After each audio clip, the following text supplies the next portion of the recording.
Hello friends, कैसे हो आप सब। उम्मीद है सब अच्छे से हो गए। आप सबको भगवान बहुत खुश रखे। दोस्तों, आज के वीडियो का टॉपिक है मित्सुबिशी हेवी इंडस्ट्रीज के दो एसी हैं, एक इन्वर्टर एसी और एक नॉन इन्वर्टर एसी।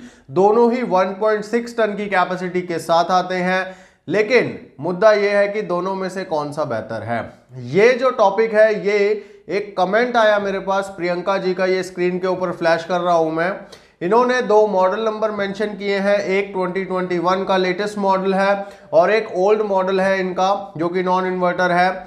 दोनों की कूलिंग कैपेसिटी में भी फर्क है और पावर कंजम्पशन में भी फर्क है और टेक्नोलॉजी में भी फर्क है। एक इन्वर्टर है और एक नॉन इन्वर्टर है। तो ऐसे में जो कंफ्यूजन है वो स्वाभाविक ही हो जाती है कि कौन सा मॉडल हमें लेना चाहिए। तो इस वीडियो के अंदर मैं विस्तार से आपको समझाऊंगा इन दोनों ही मॉडल्स में हमें कौन सा लेना चाहिए और क्यों।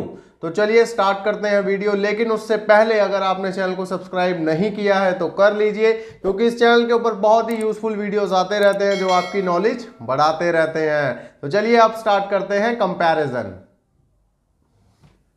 कंपैरिजन शुरू करने से पहले इन दोनों मॉडल्स की कुछ सिमिलैरिटी को जान लेते हैं। दोस्तों, दोनों ही मॉडल्स जो हैं वो MHI की तरफ से आते हैं, मित्सुबिशी हेवी इंडस्ट्रीज की तरफ से आते हैं। दोनों ही मॉडल्स 1.6 टन की कैपेसिटी में आते हैं। दोनों ही मॉडल्स का इंडोर साइज बिल्कुल सेम है, इंडोर मशीन ही ऑलमोस्ट बिल्कुल सेम है। आपको एक पावरफुल इंडोर मिलने वाला है जो कि आपके रूम को बहुत जल्दी चिल्ड कर देगा। और दोस्तों, सिमिलैरिटी एक और भी है, वो है प्राइस को लेकर के। दोनों ही मॉडल आपको ऑलमोस्ट 51,000 के आसपास मिलते हैं, लेकिन एक इन्वर्टर एसी है, एक नॉन इन्वर्टर एसी है। तो ऐसे में हमें कौन सा लेना चाहिए, यही तो इस वीडियो का टॉपिक है। अगर आप भी एक पावरफुल एसी लेना चाहते हैं इस सीजन और कंफ्यूज हैं तो ये वीडियो आपके बहुत काम का है। तो चलिए जानते हैं कि इन दोनों ही मॉडल्स में डिफरेंसेस क्या हैं। सबसे पहले बात करें कंपैरिजन की, तो दोनों ही अलग अलग टेक्नोलॉजी के ऊपर काम करते हैं। एक है इन्वर्टर एसी और एक है नॉन इन्वर्टर एसी। जो इन्वर्टर एसी होते हैं वो वेरिएबल स्पीड्स पे चलते हैं। उनके कंप्रेशर यानी कि वो अपनी स्पीड को अकॉर्डिंगली कम कर सकते हैं, ज्यादा कर सकते हैं। जब कूलिंग की ज्यादा जरूरत है तो हाई स्पीड पे चलते हैं, जब कूलिंग की कम जरूरत है तो लो स्पीड पे चलते हैं। तो ऐसे में ये दोनों टेक्नोलॉजी अलग अलग है। स्टार रेटिंग, 5 स्टार रेटिंग का ये इन्वर्टर एसी है जिसकी हम बात कर रहे हैं इस वीडियो में, और इसी से हम कंपेयर कर रहे हैं 3 स्टार रेटिंग के नॉन इन्वर्टर एसी को। तो यहां पर भी आपको डिफरेंस पता लग गया कि जो नॉन इन्वर्टर एसी है वो 3 स्टार रेटिंग के साथ आता है, तो पावर सेविंग थोड़ी सी कम करेगा या ज्यादा बिजली खाएगा as compare to 5 star AC. बात करें मॉडल ईयर की, तो दोस्तों जो इन्वर्टर एसी है वो 2021 का लेटेस्ट मॉडल है और जो नॉन इन्वर्टर एसी है वो ऑलमोस्ट 2018 का मॉडल है। लेकिन नो डाउट दोनों ही पावरफुल एसी हैं, तभी तो इनका प्राइस भी सिमिलर है। अब बात करते हैं इनकी टनेज की। जो इन्वर्टर एसी है वो 1.65 टन का एसी है, जो कि कंपनी अपने बुकलेट में या फिर ऑनलाइन जहां भी प्रमोशन करती है वो 1.65 टन कह के उसे बेचती है। और जो नॉन इन्वर्टर एसी है, मैंने आपको लास्ट वीडियो में भी बताया था, 1.6 टन ही बोलती है कंपनी उसको, लेकिन एक्चुअली में ब्रोशर भी आपको मैंने लास्ट वीडियो में दिखाया था 1.69 टन का वो एसी है। तो यहां पर भी आपको डिफरेंस पता लग गया होगा। अब इनके कुछ टेक्निकल डिटेल्स के ऊपर बात करेंगे, तभी हमें पता लग पाएगा कि एक्चुअली कौन सा एसी बेटर है हमारे लिए। इन्वर्टर एसी में वेरिएबल स्पीड का कंप्रेशर लगा होता है, तो इसीलिए ये अपनी टनेज को भी कम ज्यादा कर लेता है, यानी कि कूलिंग को कम ज्यादा करता है कंप्रेशर अपनी स्पीड के अकॉर्डिंग। तो जो इन्वर्टर वाला एसी है उसके अंदर आपको फीचर मिलता है, वो एसी 0.48 टन से लेकर 1.96 टन तक परफॉर्म कर सकता है एज पर रूम कंडीशंस। लेकिन दूसरी तरफ नॉन इन्वर्टर एसी में ऐसा कोई भी फंक्शन आपको नहीं मिलता है।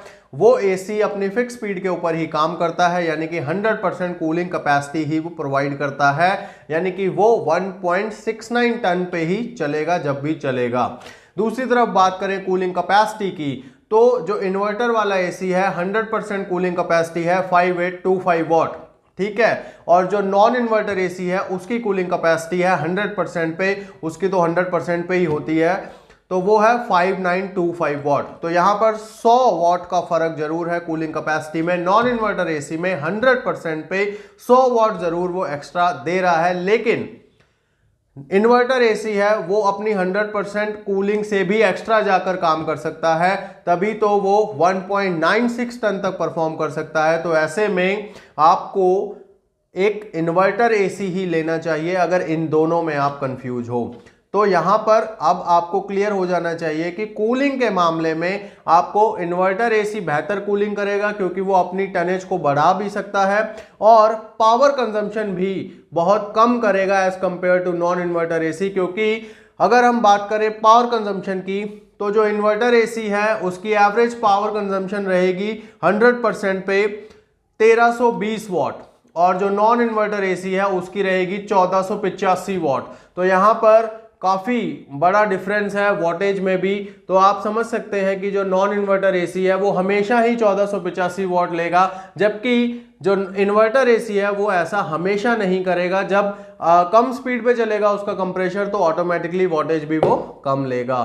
तो ये एक स्मार्ट डिसीजन आपको लेना है कि आपको इन्वर्टर एसी के साथ ही जाना है अगर आपको बेहतरीन कूलिंग के साथ साथ पावर सेविंग का भी बेनिफिट लेना है। बात करते हैं कुछ और डिफरेंसेस की। आईशेयर रेटिंग की अगर बात करें तो दोनों ही मॉडल्स की आईशेयर रेटिंग में काफी फर्क है। जो इन्वर्टर एसी है 5 स्टार रेटिंग के साथ आता है, उसकी आईशेयर है 5.7।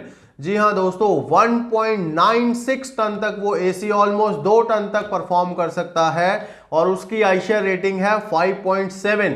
अच्छे जो ब्रांड है वो भी आपको 5+ रेटिंग नहीं दे पाते हैं, लेकिन मित्सुबिशी का ये इन्वर्टर एसी आपको 5.7 इन आईशेयर प्रोवाइड करता है और ये बहुत बेहतरीन चीज है।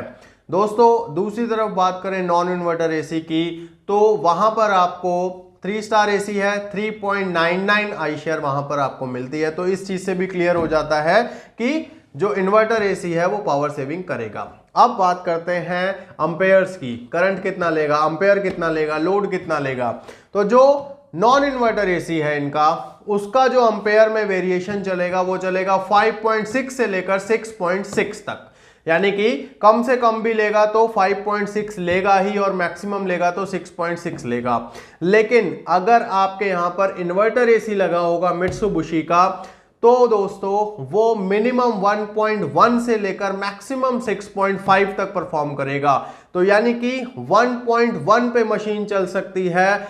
मतलब ये एक कंडीशन होती है, अगर आपका रूम ग्राउंड फ्लोर पे है, सारी तरफ से वो कवर्ड है, तो हो सकता है कि वो 1 एम्पेयर पे ही चले, ऑलमोस्ट 1.5 एम्पेयर पे ही चले, तो वो मतलब 250 या 300 वॉट पे भी चल सकता है। ऐसा नहीं कह रहा हूं मैं कि चलता ही है, चल सकता है, तो उसमें ऑप्शन है ऐसा, और मैक्सिमम 6.5 तक वो जा सकता है।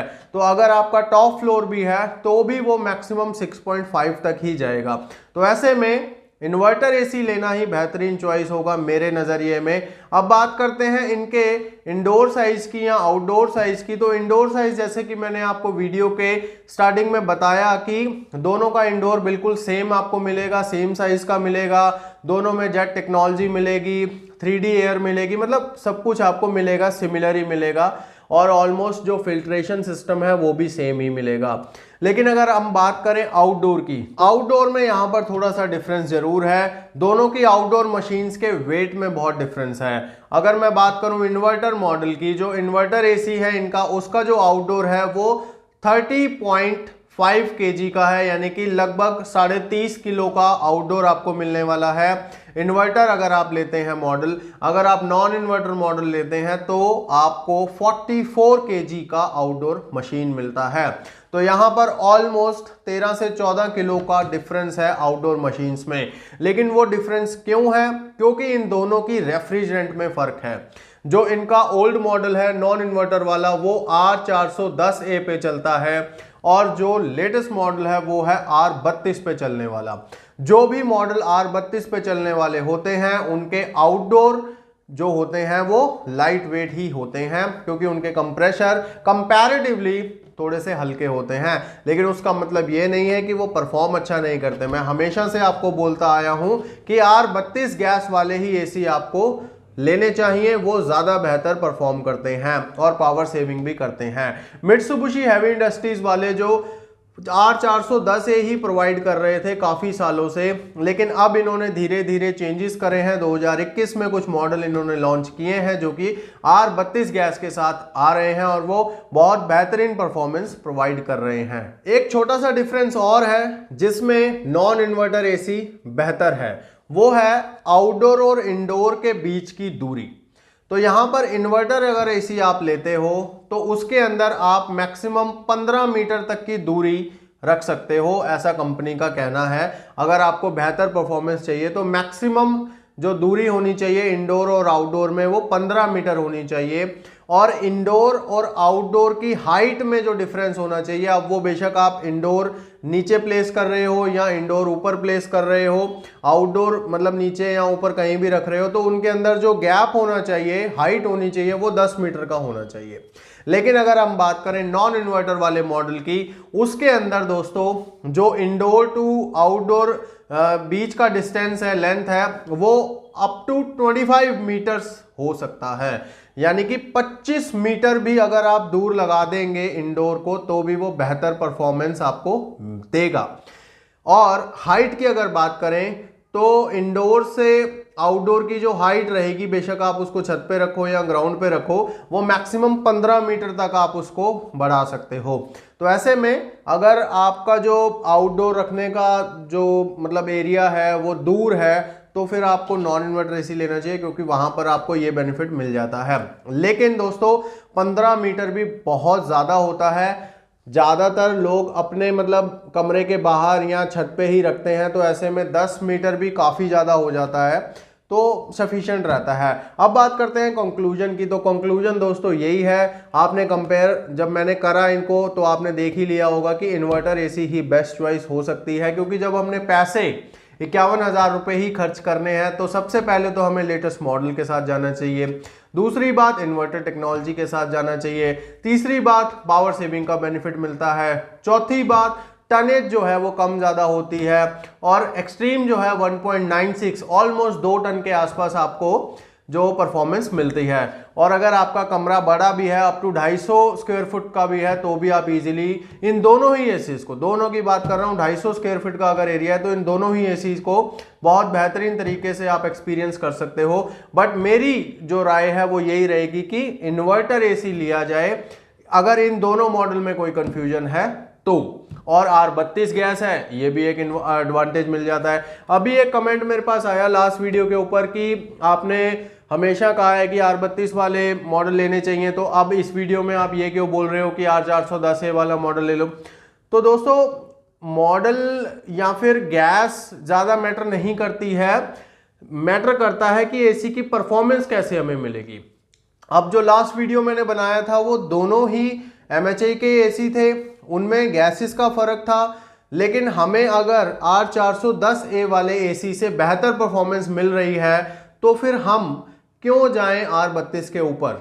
लेकिन यहां पर दोस्तों R32 के बेनिफिट से ही मैं आपको सजेस्ट नहीं कर रहा हूं सिर्फ इन्वर्टर एसी, और भी बहुत सारे मैंने आपको प्लस पॉइंट बताए हैं इन्वर्टर मॉडल के, तो ये सारी चीजें भी ध्यान में रखना बहुत जरूरी है। दोस्तों इसी तरह की और वीडियोस देखने के लिए आप चैनल से जुड़े रहिए और चैनल को सब्सक्राइब कर लीजिए। इन दोनों ही मॉडल्स के लिंक आपको मैं डिस्क्रिप्शन में देने की पूरी कोशिश करूंगा ताकि आप भी इनको चेक कर सकें और अगर आप लेना चाहें तो आप ले सकें।